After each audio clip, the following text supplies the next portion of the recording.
Everyone's telling me, like, you're stupid, you're very awkward. Why would you make it? There's millions of people trying. And MrBeast. MrBeast. MrBeast. MrBeast. MrBeast. MrBeast. MrBeast. This kid has always wanted to be a YouTuber. His approach to YouTube, I've never seen anyone like it. It's purely mathematical. The YouTube star and Greenville native left an IHOP waitress a gold bar worth $7,000. We are going to spend the next 24 hours in the desert. Read the dictionary for 8 straight hours. Did you see the video he sat in the ice chamber? 24 hours straight underwater. It's like a religion to him to make great content. You are obsessed. It's not enough for him to be making millions of dollars a month. He's on a totally different thing. He wants to be the biggest, the greatest. He wants to shake the earth beneath him.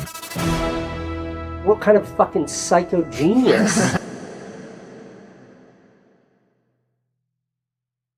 Hey guys, it's Donna. I know it seems like we're talking about just another YouTuber today, but it's also a story about human psychology and the ongoing battle for our attention. It's a story about how YouTube is creating the most influential people. And so far, MrBeast is leading the charge. We see this when MrBeast breaks the #1 cardinal sin according to the YouTube experts, with what has become the largest video on his channel, his recreation of the series, Squid Game. I recreated every single set from Squid Game in real life, and whichever one of these 456 people survives the longest wins 456 grand. The series became a pop culture phenomenon when it was released on Netflix, spurring TikTok trends, costumes, commentary, and influencer recreations. 3, 2, 1, go! The series revolves around 456 players, all in some kind of deep financial debt. Out of pure desperation, the players compete in a series of children's games put on by some mysterious organization, just wanting a show from the poor. This competition was for a chance to win 45.6 billion won. While the prize is tempting, a player's elimination from the game will cost them their life. It was a hit, becoming the most watched piece of content Netflix has ever released, and according to Bloomberg, will create almost 900 million in value for the company. While many began to benefit from being the first to hop on the trend, MrBeast was nowhere to be found. This, according to many social media experts, is a big mistake when creating content that rides on the back of a trend. Trends come and go fast, so speed is very important. In fact, many who rushed a video out garnered millions of views. Sure, MrBeast released teasers of a video coming on his TikTok, causing excitement. Timing is still very important when your content is topical. Despite this, MrBeast's version still managed to outrank the competition. While it's enticing to attribute his view count to his subscriber base, this video was released around 1 month after the peak of the trend. In addition, it's one that has created the most buzz outside of social media, even shown here on a Korean news outlet. This video's success and MrBeast's channel as a whole is a clear indication of a new wave of emerging creators that will be more influential than any we've ever seen. Let me explain. The prettiest, yes, the prettiest heads in town are turning to Shasta for a hot cream shampoo. Okay, so advertisers have always been chasing our attention, jumping at any chance to influence our buying habits, whether that be on bus benches, billboards, or newspapers. It's so effective, they're willing to give thousands to the most influential people just for an endorsement. That is Shirley Temple doing a promo for the military. Well, allegedly. I love a military.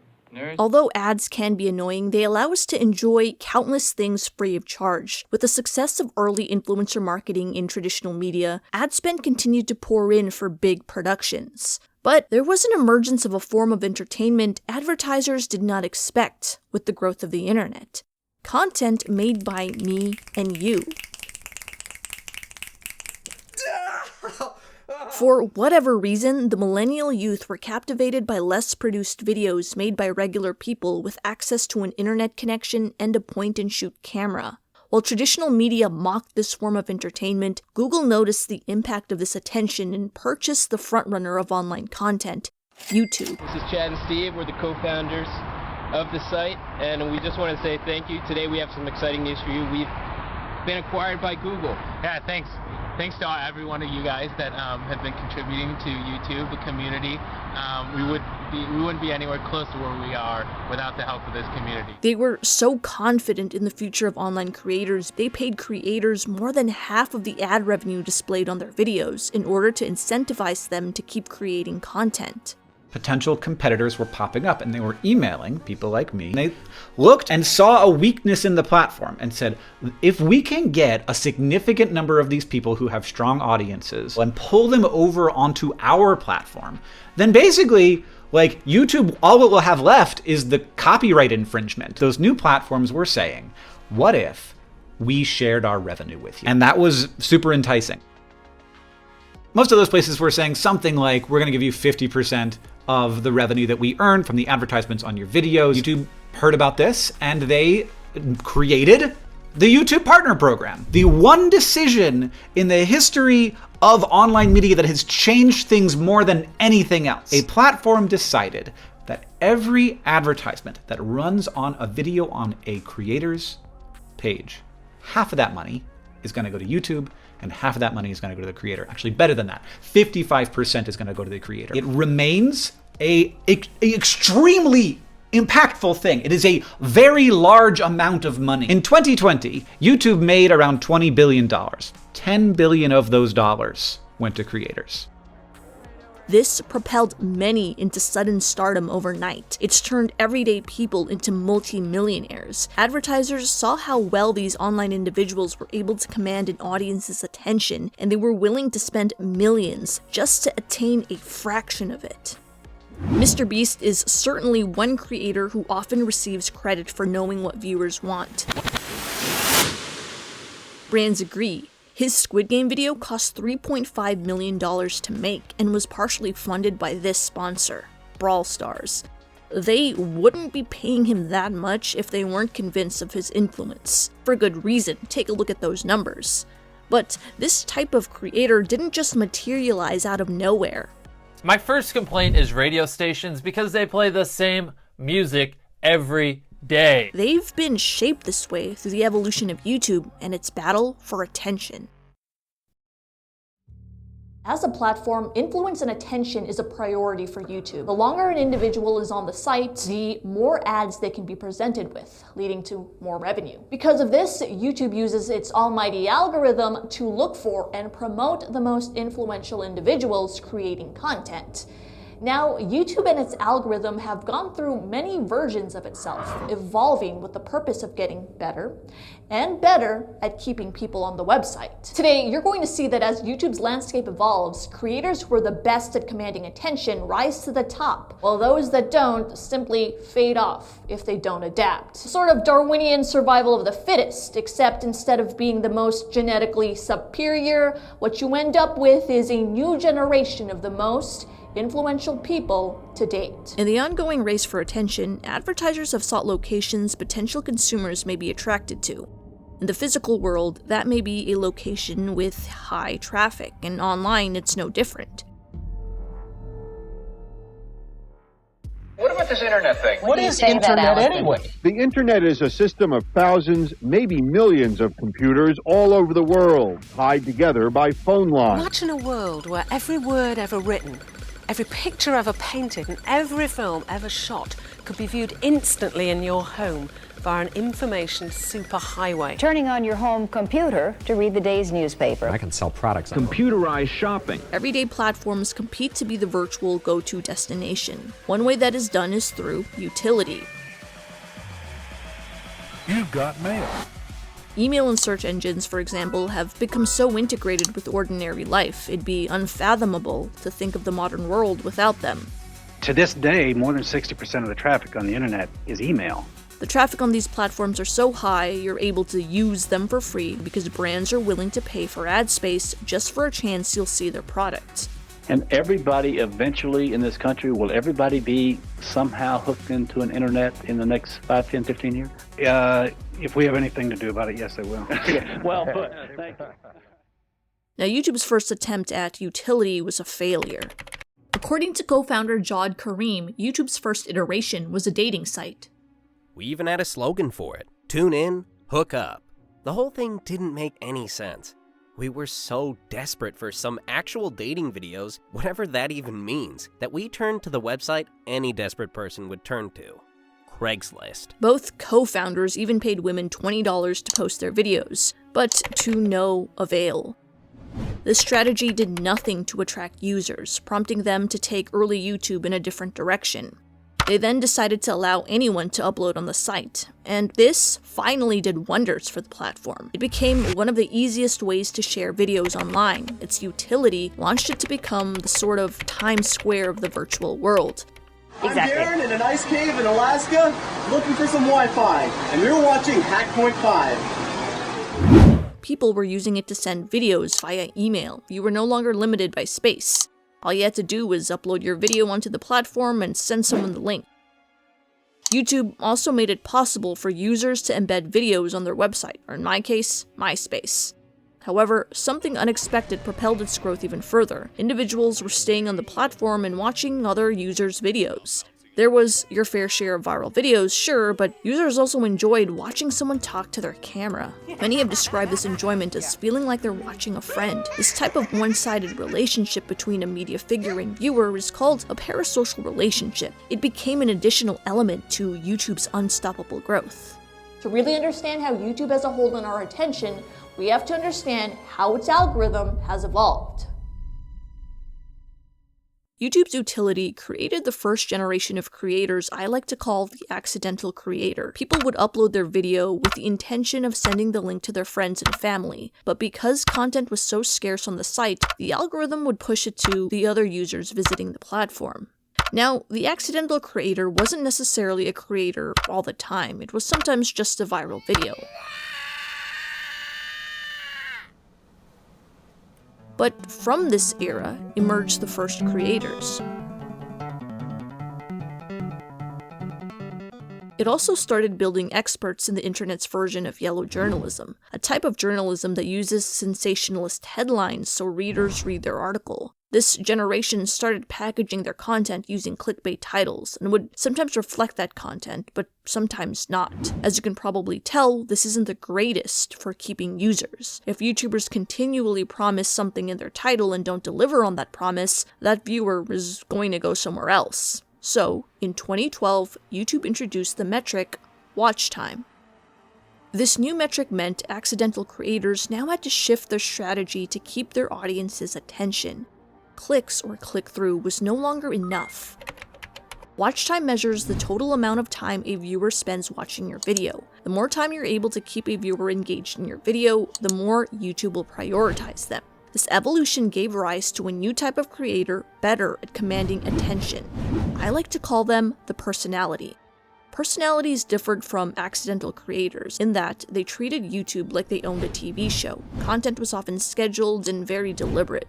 This is a breed of celebrity created on the video sharing website YouTube that's fast replacing the stars of the mainstream media. It became their goal to keep you on their video when coming back. This was often done with personal content. YouTubers would break the fourth wall, talking to their audience, creating this dynamic that made viewers feel like they were watching a friend instead of a celebrity host. Okay, so this iteration of the algorithm not only found influencers that could snag your attention, but it found people that could actually keep it. And they did so in a way traditional media couldn't understand. People didn't desire another medium that provided highly produced content. Movies and TV already have that down. People flocked to YouTube for this sort of one-sided human connection. The more vulnerable and authentic a creator seemed, the stronger their fan base became. People, they don't put YouTubers on pedestals like they do with traditional celebrities. It's almost like you have a friend through the screen. So it's when I'm making a video, it's like I'm talking to the person watching.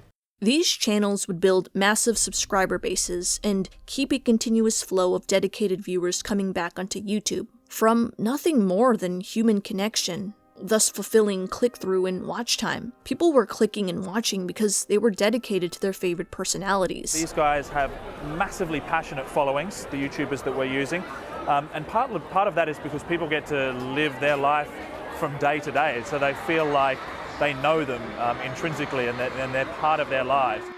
All while this was happening in 2012, a 13-year-old MrBeast was inspired to begin his own YouTube journey. Hold on, you're telling me this is the guy changing the YouTube game? What's up, guys? It's MrBeast 6000 here, and this is a mod review. Also known as Jimmy Donaldson, this creator didn't upload anything particularly unique at first. His videos are content you'd expect a 13-year-old to upload: Minecraft, Pokemon, and Black Ops gameplay. However, the success of the personality began to build a new mindset for aspiring YouTubers. I just loved being a YouTuber, because like back then I was not passionate about hardly like anything. It was just like I enjoyed it and it was just what I wanted more than anything. I'm motivated because I want to support my mom and my family. I'm motivated because I want to employ my friends and help them. I'm motivated because I want to help other people. I'm motivated because I want to be a YouTuber. There's just tons of stuff that drive me, and everything drives me to wanting to be a YouTuber, so I kind of obsess over it. While previous generations were either uploading for fun or using the platform as a springboard for alternate careers, this new generation started to see YouTube as a viable career. I literally gave up my entire teenage years before I was 13 till after I was 19, so my whole teenage years were grinding on YouTube. Around 2015-ish, extending to a couple of years after, this era would fizzle out, because although click-through rate and watch time were the perfect measurements to command a viewer's attention, it wasn't the best at producing revenue. These metrics were incidentally the perfect catalyst, though, that propelled controversial videos to the top of the charts. We had pranksters committing SA, scaring people with bombs, and brandishing guns. We had a controversy widely known as Elsagate that affected content for kids. These cartoon characters get together and they become like sexualized, and they drink sometimes, and the babies keep getting their heads busted open. And then there was the occasional terrorist video.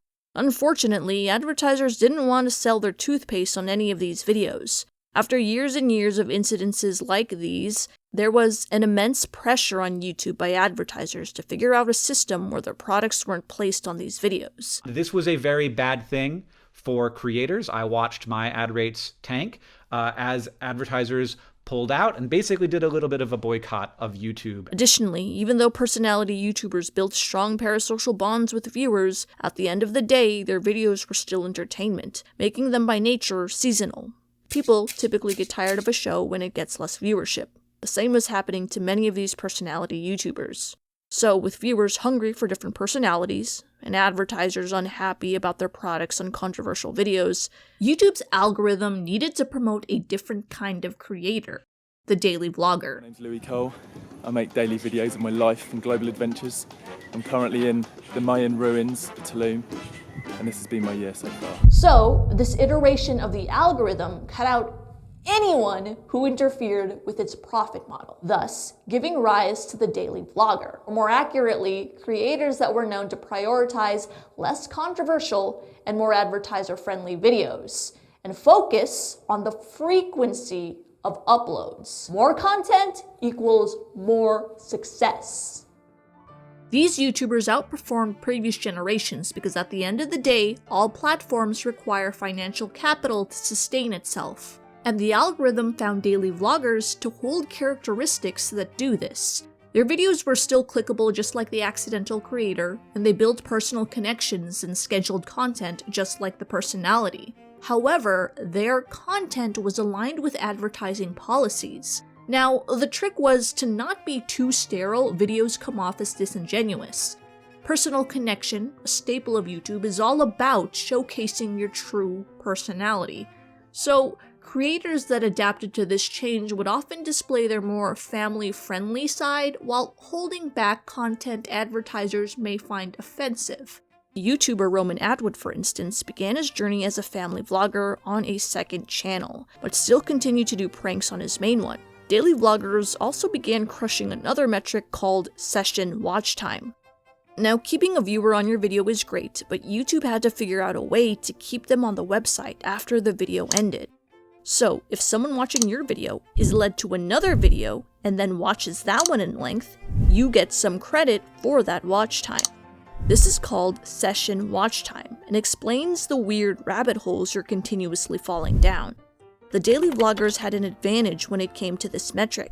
Instead of a rabbit hole down one topic from different YouTubers, concentrating on frequency resulted in a rabbit hole of their own videos. So I've decided to starting today, my 34th birthday, I'm going to make a movie every day. Casey Neistat, arguably the most well-known daily vlogger, became the gold standard of this era. His videos mirrored the quality of traditional filmmaking, but his production wasn't too complicated where he couldn't upload daily. Now here I am, 1 year after doing daily uploads, and I've got 2.5 million subscribers. YouTube isn't Hollywood, I'm not Stanley Kubrick. You can't succeed here if you're uploading once a month. If you want to succeed here, you've got to show up for work every single day. Additionally, he had the clickable titles of the accidental creator and the parasocial bond of the personality. Focusing on the amount of videos uploaded also boosted the quality of their work through sheer practice. With these new tools of influence, it is no surprise these creators saw massive financial rewards no previous generation of YouTuber had ever seen. The societal and cultural impacts of this are unknown,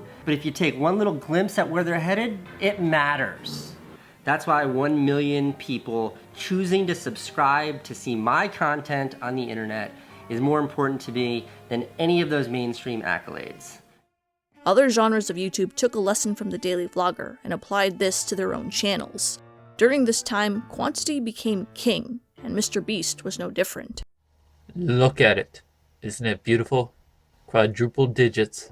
After years and years of uploading gameplay content, Jimmy seemed as if he was taking notes from the free resources online about the fundamentals of YouTube. Topics, titles, and thumbnails that used to be boring and basic transformed into ones that would tempt users into clicking. He began uploading videos like how much money does PewDiePie make, how much money does Captain Sparkles make, and how much money does PewDiePie make again. I hit 1,500 subs, which is just a crazy number. His viewership doubled when making videos of this genre. 3,000 subscribers!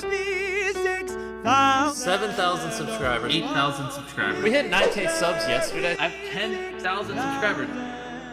He still produced videos outside of this theme as well. Skits, tech reviews, sit-down videos, and totally real trick shots.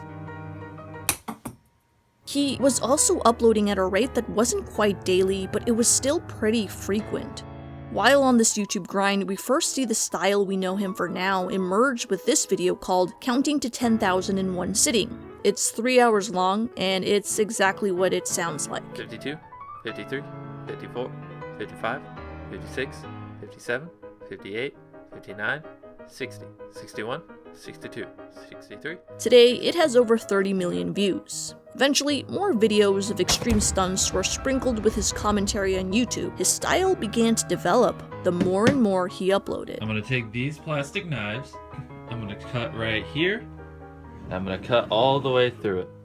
In the next couple of years, a number of daily vloggers would reach something called YouTuber burnout. World's biggest YouTube stars told us they're burning out because of the unrelenting pressure to post new videos. Prioritizing frequency was not sustainable for a number of YouTubers.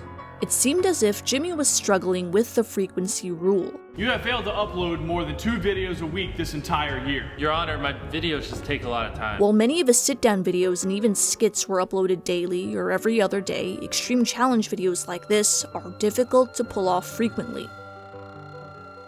This is usually like the amount of people it takes to do these videos. Some of our videos literally require an entire army. Like, we can do it on our own, but if we want to upload 2 to 3 videos a week, there's just no way. He continued the sit-down videos for a while for whatever reason.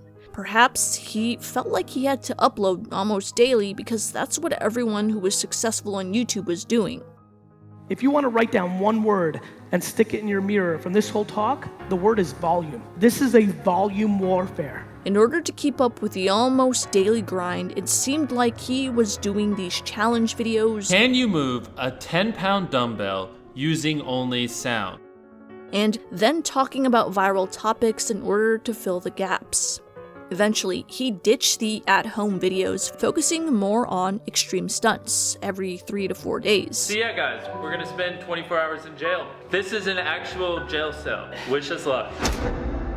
This grew his channel tremendously. Now, as the stunts became more and more extreme, the period between uploads became further and further apart. Thus, a new philosophy was born on YouTube that somewhat diverted from frequency. For most people, they could spend 100 days uploading videos every day, get 10,000 views a video, Or they could just sit down, come up with a good video, and just get 1 million views in a week. They underestimate effort in videos. They think things are a lot more basic than they are. Viewers aren't stupid. They can tell when you half ASS, I don't know if I'm allowed to curse, or if you like really put in effort. And like if they can tell you're putting in a lot of effort, they're gonna be more likely to click on future videos. And that snowballs. And because once you build that trust, they get to a point where it doesn't matter what you upload. They just know it's high effort and they just know it's great. And they're just conditioned just to watch because you have a good track record. God damn. Let's get one thing straight first. Yes, the diversion from frequency sounds like a romantic notion, but MrBeast didn't get to that point without going through frequency first. What's up, guys? I'm going to the beach tomorrow, and I'm going to be at the beach all week, so I gotta make 7 videos today and schedule upload them.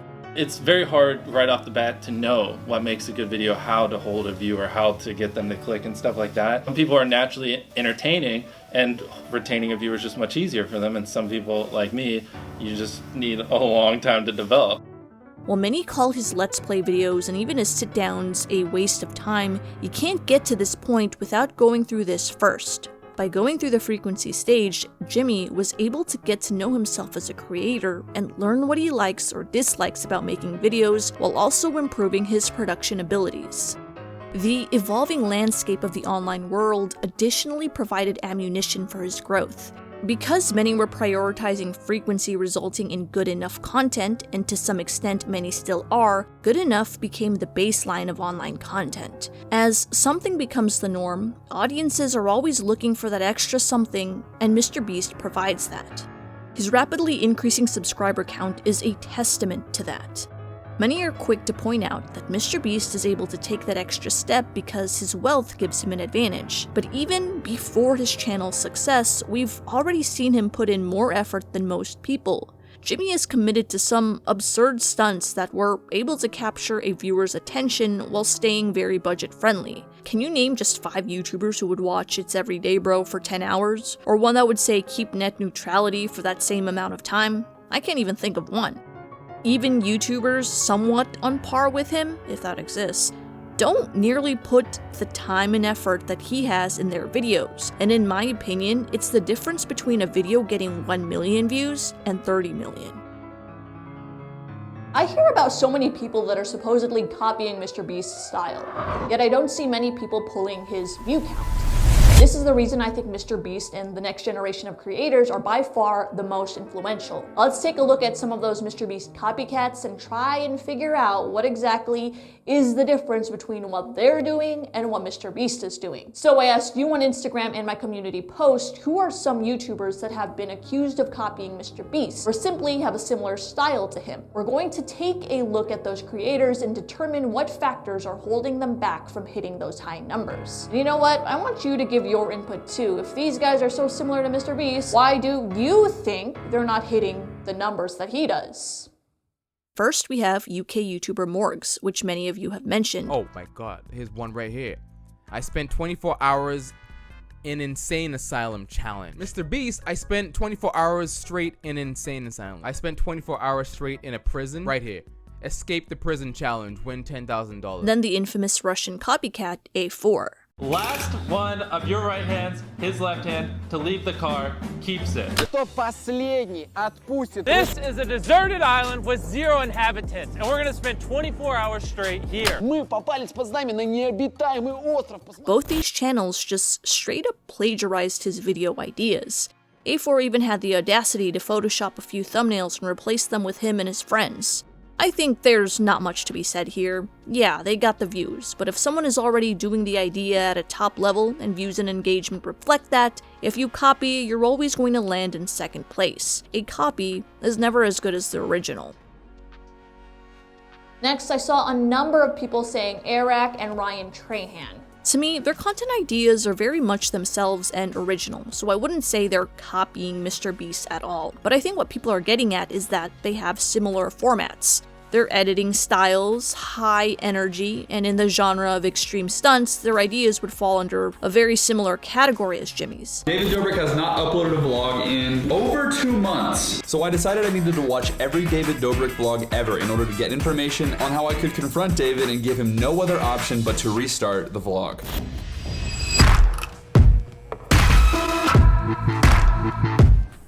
I found the world's cheapest hotel on Airbnb. Although it's quite clear that MrBeast has a bigger production. Okay, so let's not kid ourselves, these guys' views are pretty impressive. But the question is, why this big of a difference? Formats are similar, genres are kind of similar, but I think this is where you see how MrBeast truly excels, and how he separates himself from other creators. Because the only difference I see is the idea and execution. Jimmy is clearly taking an extra step not many are willing to take. The walls are closing in. Oh God, they're fans! Hey, you gotta break out of the room! Break the brick wall! Get the wall! Tools! Get the wall! Now you can't attribute it to some viral fluke either because Jimmy's numbers are consistent. So the question is, why? What's the purpose of YouTube rewarding creators like MrBeast? Do we not have the perfect algorithm already? YouTube has created the most influential people that are now able to get you to click just as the accidental creator, keep you on the site like the personality, is business-oriented like the daily vlogger, and now will go above and beyond with ideas and execution.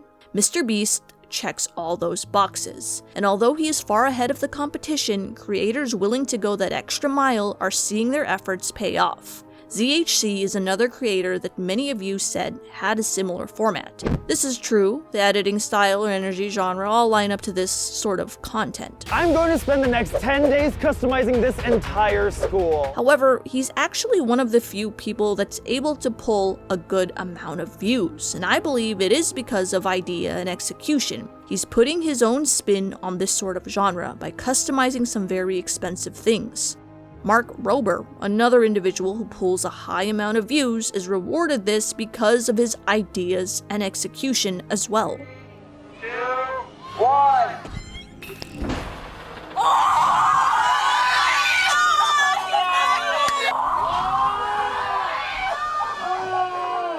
YouTube themselves have a metric for it called quality watch time or satisfaction, which was announced publicly around 2019. We also know that not all watch time is equally valuable to the person watching. You know, you can spend, 15 minutes watching something and then feel like, meh, I just kind of wasted my time. I should have, gone to bed earlier or did something else. Yeah. Or maybe it was like really inspiring and changes your life somehow. And we want to be able to capture that difference. And so the way we do that is with surveys. So I knew you were about to say that. Yep. Yeah. So I would add that to what you're saying beyond like clicking on the video and then watching as much as possible. We also want, if we randomly survey a viewer after they've watched, what would they say? Would they say this is one of the best videos I've ever watched on YouTube or just kind of average? So I'd encourage creators to think about what's going to be satisfying, not just take the most time. Even though a representative from YouTube's product team mentioned the measurement done by surveys, it's hard to believe the quality is solely based on that. Bloomberg called the metric a squishier statistic with a noble goal, to spot content that achieves something more constructive than just keeping users glued to their phones. The changes are supposed to reward videos that are more palatable to advertisers and the broader public, and help YouTube ward off criticism that its service is addictive and socially corrosive. Channels who don't have as big of a subscriber base also appear as if quality watch time have benefited them. This video had a great title, thumbnail, and over-delivered by actually visiting the place. Finally, YouTube is promoting the artist. We're getting back to the roots of creating. Hold on, this video is about commanding an audience. And this new metric is still a tool that will add to that. Quality watch time still functions as a way to keep people on the site and make more money from advertisers. Not necessarily a bad thing, by the way. Long gone are the days traditional media and corporations doubt the influence of content made by everyday people. The demand for this type of entertainment has created behemoth media companies realizing the value of utility in parasocial relationships. And with a number of platforms now valuing this, YouTube must find a way to separate itself. Facebook, TikTok, and Instagram already function on the algorithm of click-through and watch time. Using quality watch time, YouTube seems to be betting on this metric to win over advertisers and users. For ages, brands have been trying to associate their product with happiness. Your kids will love McDonald's Happy Meal. The happiest place on earth. Buyer be happy. Happiness. Happy. Happy. Happy. not weird at all. If the content on YouTube can evoke this feeling through quality watch time, it'd be perfect for brands to display their ads against, unconsciously pairing their product with the good feeling evoked by the video. While other platforms are showing advertisers how much viewership they can attract, YouTube is saying we already have the viewership, and the type of views you're going to get will be beneficial to you. At the same time, quality watch time is attempting to keep users by creating a culture that is uniquely YouTube. Think of streaming platforms investing in original content. These platforms want to generate content so compelling you have no choice but to stay on their platform. I believe YouTube's algorithm is making an effort to do that by promoting unique creators like Jimmy. And if YouTube wants to continue surpassing apps like TikTok, it's vital that they do this. They have been trying to do this since 2015 with the launch of exclusive content by its top creators. Many of them were given bigger budgets to produce original content for YouTube. With Red, now known as YouTube Premium, YouTube is signaling a definitive switch from an ad-funded video hosting service to a media company that will eventually go head-to-head with Hulu and Netflix. As ambitious as that sounds, this plan didn't go down too well with viewers. Many originals in the early days were massively criticized by fans. No one was happy about content normally free, even if highly produced, behind a paywall. Even when that paywall was removed, a number of people were unhappy at originals being pushed in their feed. It's rare for originals to do well on YouTube compared to the creator's typical content because many from the series attempt to become too much like TV. And if you go back to what prompted YouTube's growth in the first place, you'll find originals to be the opposite of that. The utility of YouTube? Yeah, sure. However, it lacks that human connection viewers sought in the early days. Instead, we have something that looks like a network reality show. Why watch this on YouTube when you can watch this on TV? In the middle of producing this video, in fact, Robert Kinsel announced that they would be reducing their YouTube original slate and investing in other areas of the platform. Dear creators, in 2016, we created YouTube Originals. However, with rapid growth comes new opportunities, and now our investments can make greater impact on even more creators when applied towards other initiatives. Together, these factors contributed to our decision to reduce our YouTube Original slate. Obviously, all we can do is speculate because we don't know what goes on behind the scenes, but it is likely that the amount invested into originals didn't pay off as much as they had expected. Perhaps it is because originals moved away from what made YouTube influential in the first place. This very predicament is what makes MrBeast's Squid Game so unique.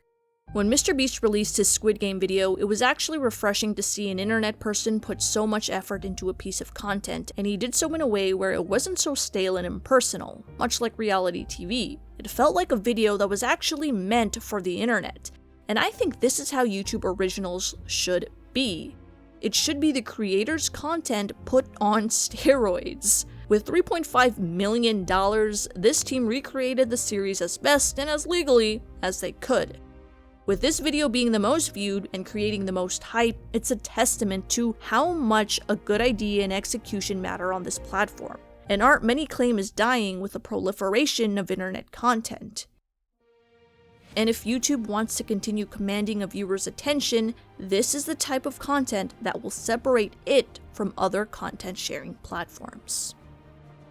Unlike other YouTubers who have a disparity between their view count of their typical content and YouTube original content, MrBeast is pretty consistent with what he makes on his own. Today, other platforms have seen the success of YouTube and have attempted to use utility in parasocial relationships to take some of the monopoly of attention away. So far, there haven't been any really that have come close. Other platforms like VidMe, DTube, or BitChute have attempted to address YouTube's utility issues such as monetization, censorship, you know, all the things viewers and creators take issue with. Storyfire has attempted to use existing parasocial relationships to lure viewers away from YouTube. But judging from the view count from the top creators, this was still not enough. Apparently, these issues aren't that disruptive because creators are still creating and viewers are still watching here. That's the end of the video. I will see you guys next time. Stay psyched.